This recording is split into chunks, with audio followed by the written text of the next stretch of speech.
আচ্ছা, আপনি কি করেন? আমি আমি তো রান্না করি।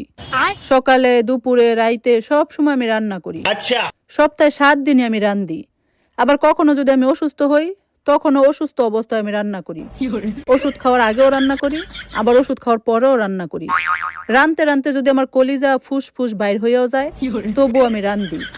আবার ধরেন আমার যদি হার্ট অ্যাটাক হইয়া যায়, তাইলে আমি রাইন্দা থুইয়া রাইতে হসপিটালে ভর্তি হই। যদি সেখানে 2-3 দিন থাকতে হয়, তাহলে সেখান থেকে আসার পরও আমার রানতেই হয়। মানে এই রান্না থেকে আমার কখনো কোনো ছুটি নাই। এই যে সবাই ছুটি পায় না বিভিন্ন অকেশনে, সাপ্তাহিক ছুটি, ঈদের ছুটি, কিন্তু আমার কোনো ছুটি নাই। তখন আমার আরো বেশি বেশি করে রান্না করতে হয়। এই যেমন তখন ধরেন আমি আরো ফ্রাইড রাইস রান্না করি, চিকেন ফ্রাই রান্না করি, রোস্ট রান্না করি, কাবাব রান্না করি, বিরিয়ানি রান্না করি, পোলাও রান্না করি, টিকিয়া বানাই। মানে আরো তখন আরো কত ভ্যারাইটিস রান্না করি। ভাই এই রান্না থেকে আমার ছুটি নেই, আমি শুধু রান্ধি আর রান্ধি।